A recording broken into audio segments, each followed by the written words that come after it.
بسم الله الرحمن الرحيم الحمد لله رب العالمين والعاقبة للمتقين والصلاة والسلام على أشرف المرسلين وعلى آله وصحبه أجمعين أما بعد فقد قال الله تبارك وتعالى أتأمرون الناس بالبر وتنسون أنفسكم وأنتم تتلون الكتاب أفلا تعقلون صدق الله العلي العظيم.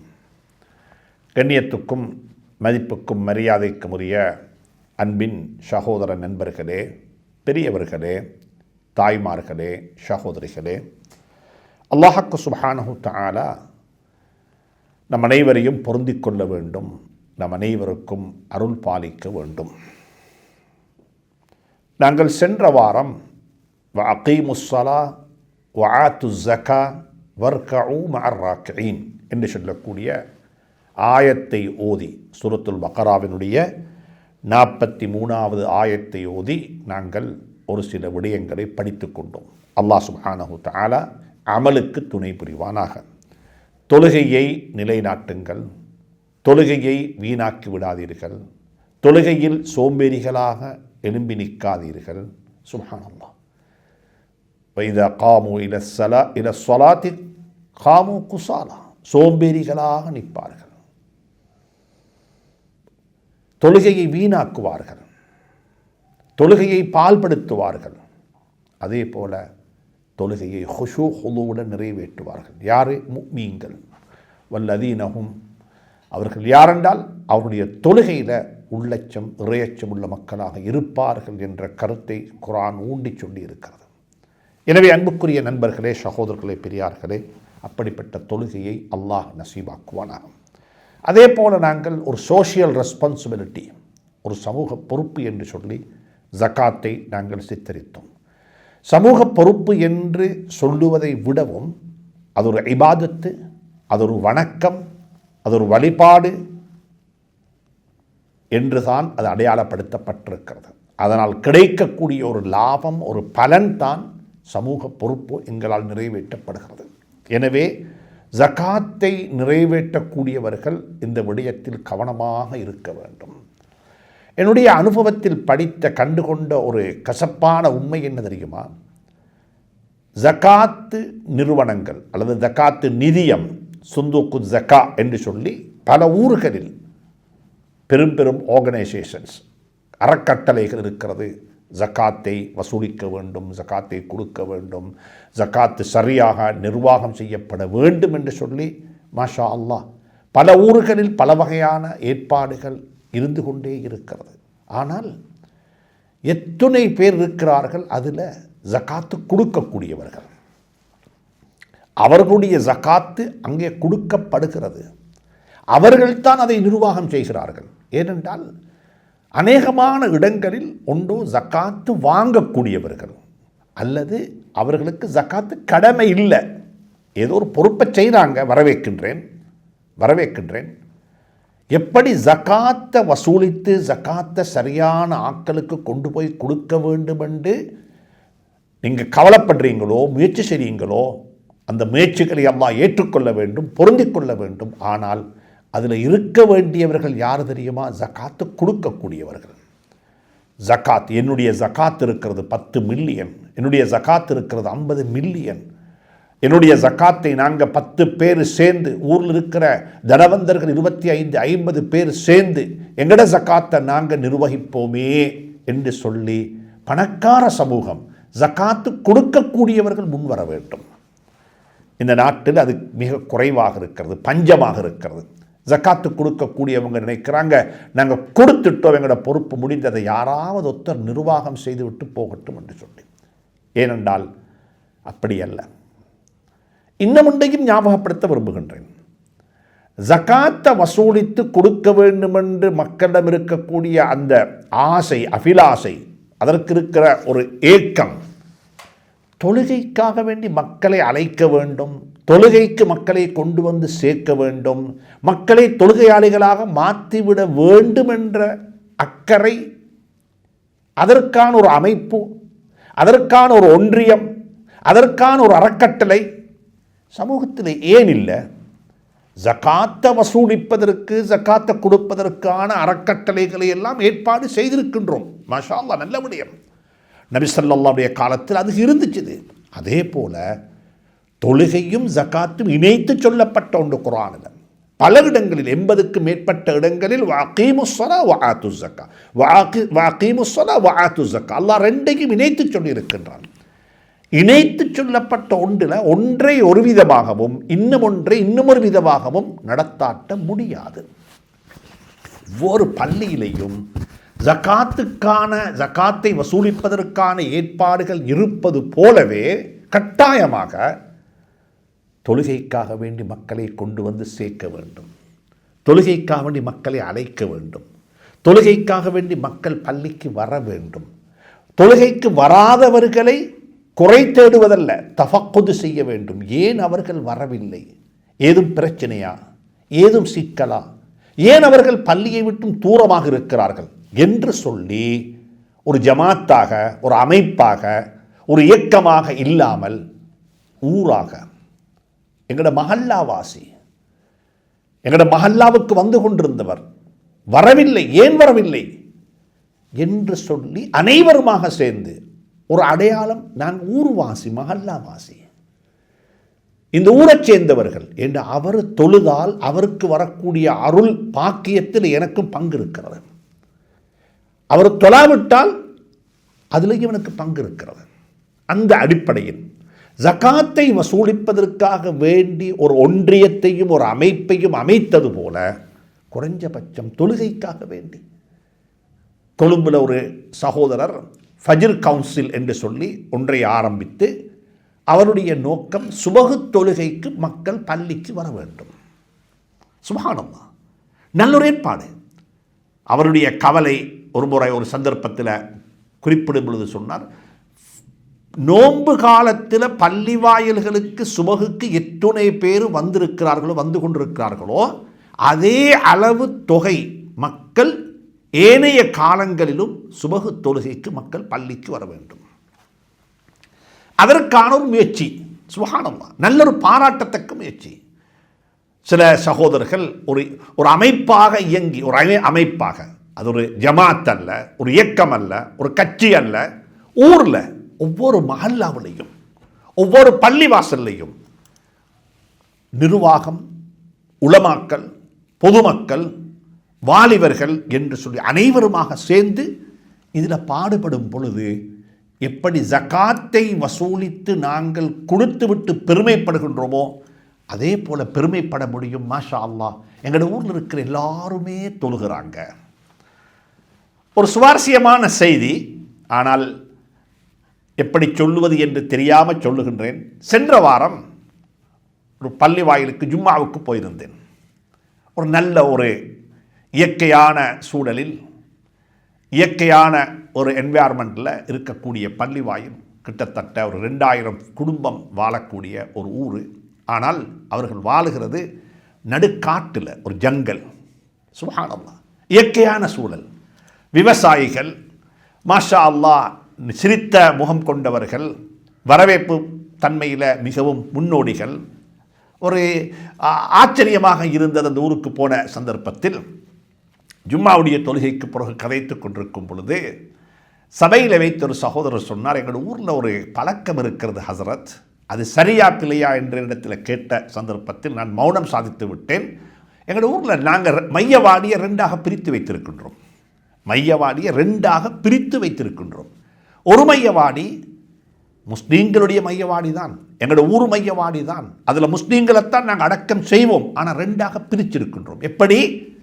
பள்ளிக்கு, தொழுகைக்கு, ஜமாத்துக்கு வரக்கூடியவர்கள், தொழக்கூடியவர்களுக்கான ஒரு மையவாடியும் தொழாதவர்களுக்கான ஒரு மையவாடியும்.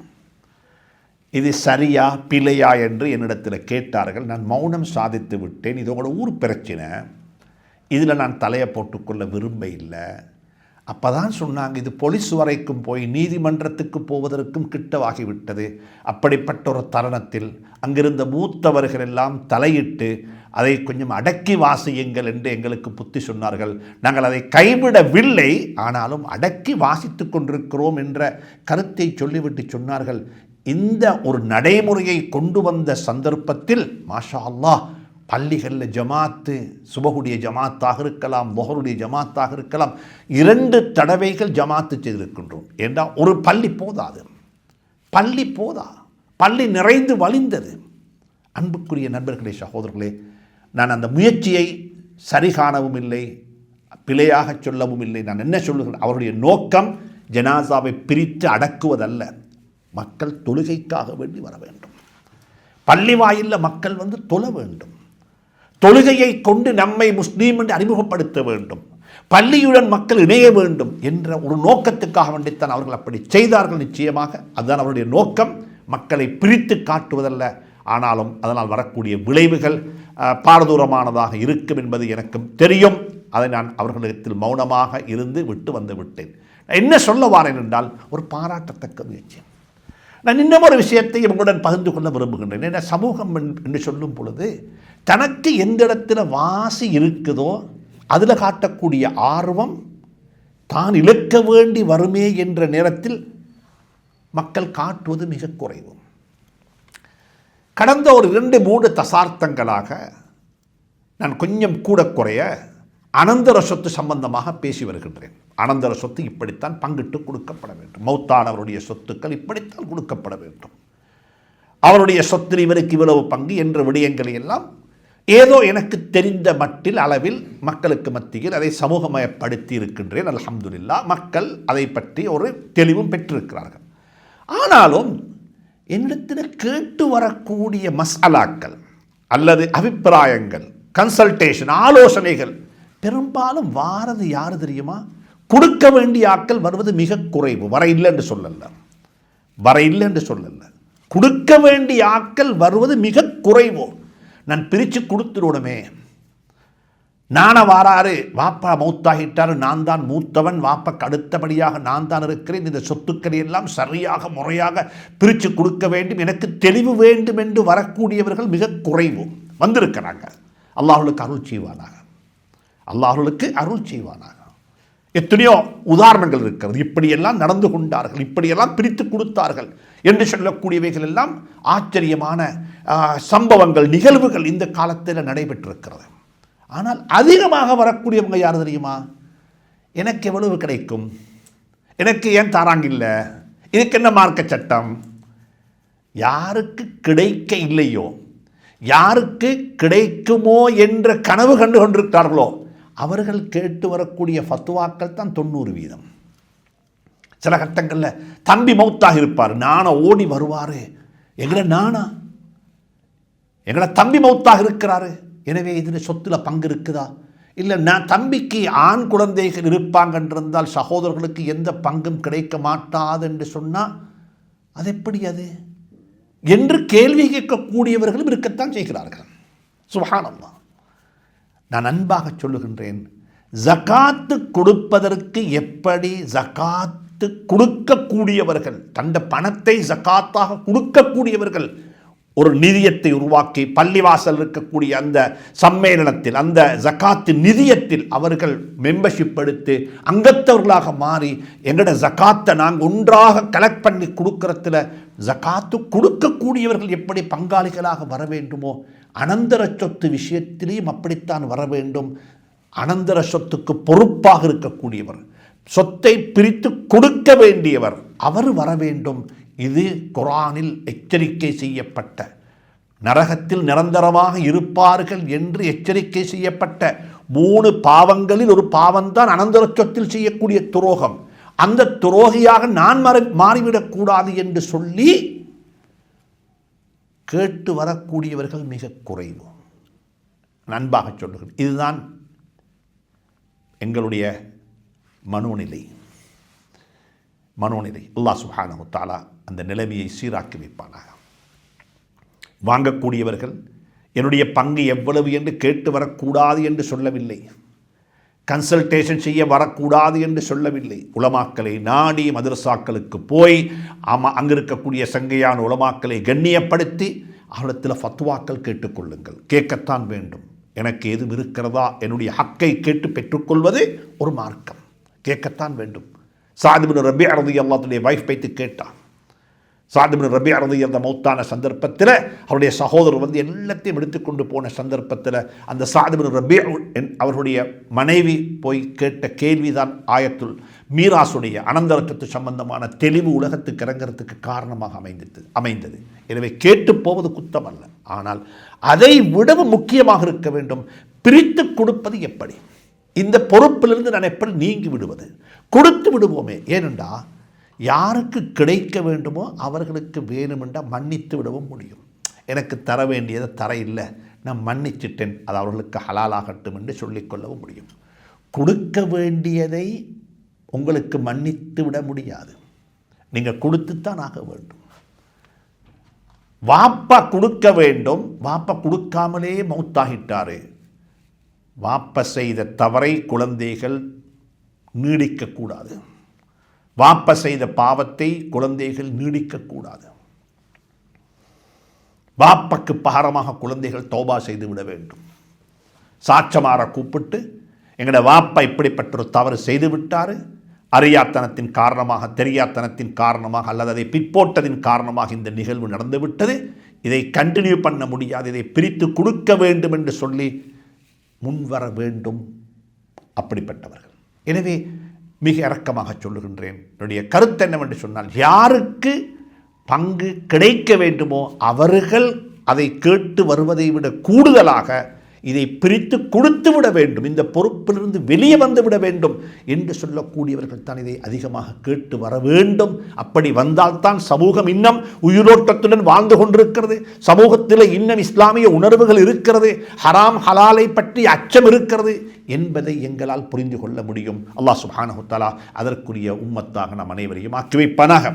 அடுத்ததாக நாங்கள் சொன்னோம், அல்லாஹ் சுப்ஹானஹு வ தஆலா சொல்லுகிறான், வர்கஉ மஅர் ராக்கிஈன், ருக்கூ செய்யக்கூடிய மக்களுடன் இணைந்து சேர்ந்து நீங்களும் ருக்கூ செய்யுங்கள் என்று சொல்லி. சுப்ஹானல்லாஹ், குர்ஆனில் இப்படிப்பட்ட சில ஆயத்துக்கள் இருக்கிறது. அவர்களுடன் நீங்களும் இருந்து கொள்ளுங்கள். யா அய்யுஹல்லதீன ஆமனு தகுல்லாஹ் வகூனு மஅஸ் ஸாதிகீன், ஈமான் கொண்டவர்களே அல்லாஹ்வை அஞ்சிக் கொள்ளுங்கள், அதே போல எப்பயுமே உண்மை சொல்லக்கூடிய மக்களுடன் இருந்து கொள்ளுங்கள். அதே மாதிரி இங்க சொல்லுகிறான், வர்கஉ மஅர் ராக்கிஈன், ருக்கூ செய்யக்கூடிய மக்களுடன் நீங்கள் சேர்ந்து ருக்கூ செய்யுங்கள். சுப்ஹானல்லாஹ், தொழக்கூடிய மக்கள் ஜமாஅத்துடைய தொழுகையை பற்றி அல்லாஹ் இங்கே அழகாக சொல்லுகிறான். ருக்கூஐ பற்றி, ருக்கூ செய்யக்கூடிய மக்களுடன் இணைந்து நீங்களும் ருக்கூ செய்யுங்கள். இந்த இடத்துல ஒரு கேள்வி வருகிறது, அல்லாஹ் ஏன் ருக்கூஐ மட்டும் சொன்னான்? தொழுகையில் 4 வகையான அம்சம் இருக்கிறது.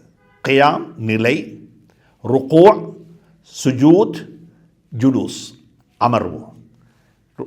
கியாம் என்றால் நிலை, ருக்கூ செய்தல், சுஜூது செய்தல், அமருதல், குஊத் அத்தஹியாத்துக்கான உட்காருதல், 2 சஜதாவுக்கிடையில் உட்காருதல், இப்படியாக 4 அம்சங்கள், 4 அசைவுகள் மனித தொழுகையில் இருக்கும் பொழுது ஏன் ருக்கூஐ மட்டும் சொன்னான் அல்லாஹ் சுப்ஹானஹு வ தஆலா என்று சொல்லி ஒரு கேள்வி கேட்கப்பட்டிருக்கிறது. அந்த கேள்விக்கு முஃபஸ்ஸரீன்கள் சொல்கிறாங்க, அல்லாஹ் சுப்ஹானஹு வ தஆலா ஒரு பகுதியை சொல்லி மொத்தத்தை நாடுகிறான். அதாவது ஒரு இது அரபு இலக்கணத்தில், அரபு படித்தவர்களுக்கு தெரியும், உலமாக்களுக்கு தெரியும். அதாவது ஜுஸ்அ சொல்லி குல் நாடப்பட்டிருக்கிறது.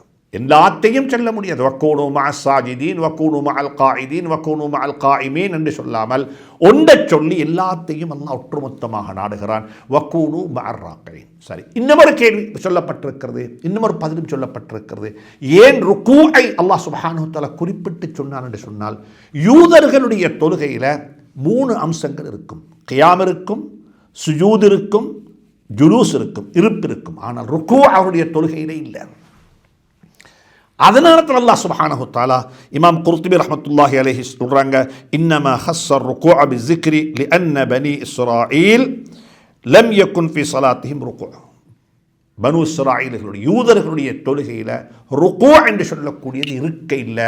அதனால தான் அல்லாஹ் சுப்ஹானஹு வ தஆலா முஹம்மது ஸல்லல்லாஹு அலைஹி வஸல்லம் அவர்களுடைய ரிசாலத்தின் மீதும் அவர்களுடைய நபித்துவத்தை ஏற்றுக்கொண்டு, அவர்களுடைய நபித்துவத்தை நம்பி விசுவாசம் கொண்டு, அவர்கள் எந்த தொழுகையை தொழும்படியாக சொல்லுகிறாரோ அப்படிப்பட்ட தொழுகையிலும் நீங்கள் இணைந்து கொள்ளுங்கள். அப்படிப்பட்ட தொழுகையாக உங்களுடைய தொழுகையை மாற்றிக்கொள்ளுங்கள்.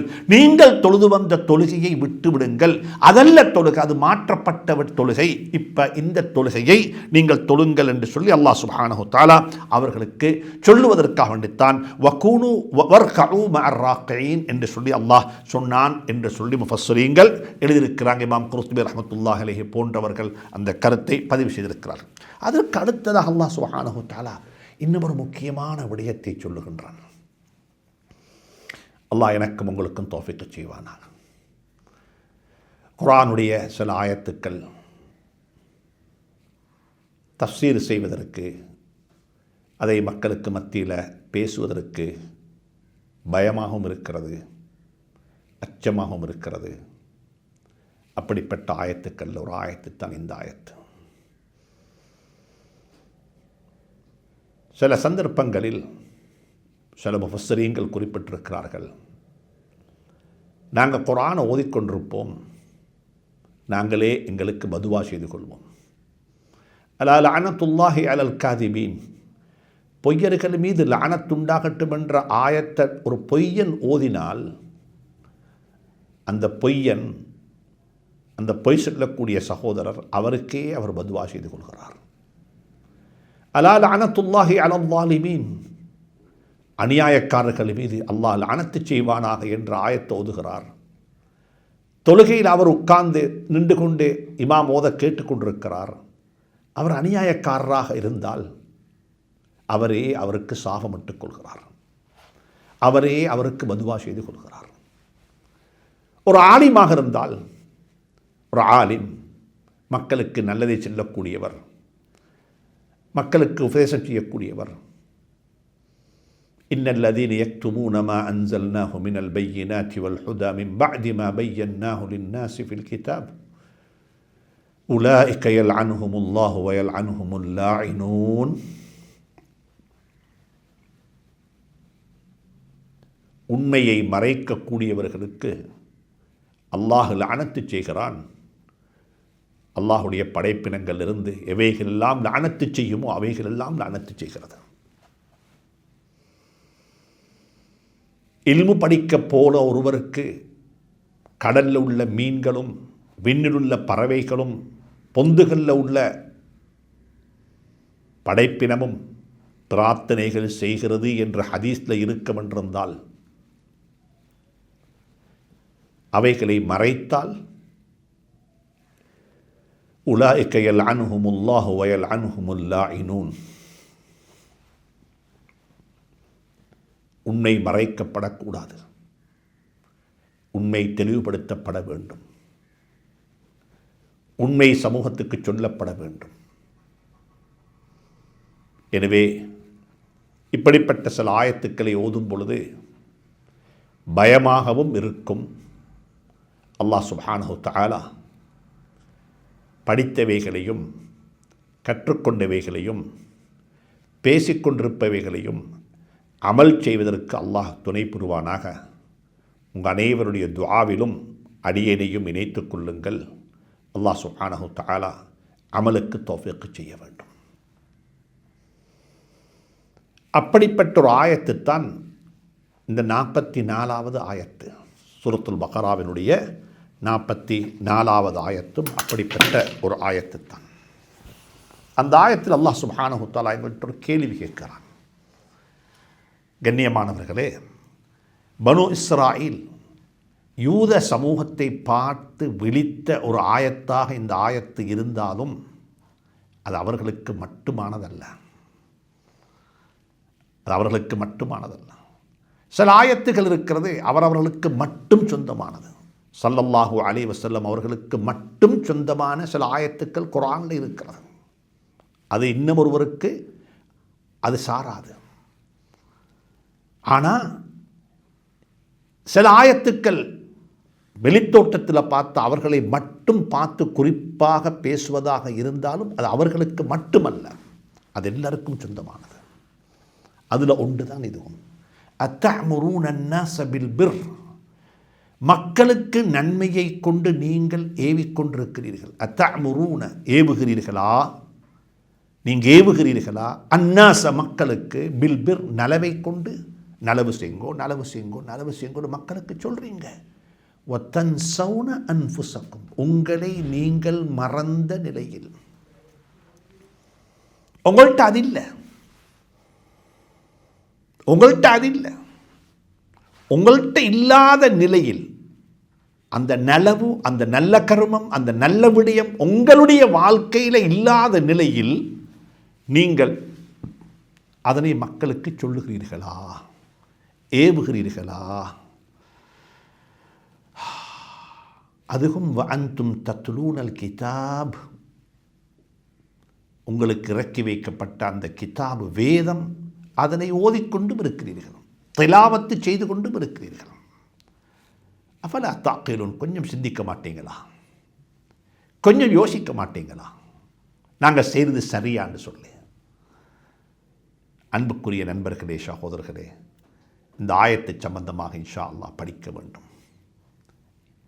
படிப்பது எதற்காக வேண்டி என்று சொன்னால், கற்றுக்கொண்டவைகளை எல்லாம் வாழ்க்கையில் கொண்டு வருவதற்காக வேண்டி, பேசிக்கொண்டிருப்பதை எல்லாம் வாழ்க்கையில் வெளிப்படுத்துவதற்காக வேண்டி, வார்த்தைகளுக்கு செயல் வடிவம் கொடுப்பதற்காக வேண்டி நாங்கள் இந்த ஆயத்தை படிப்போம்.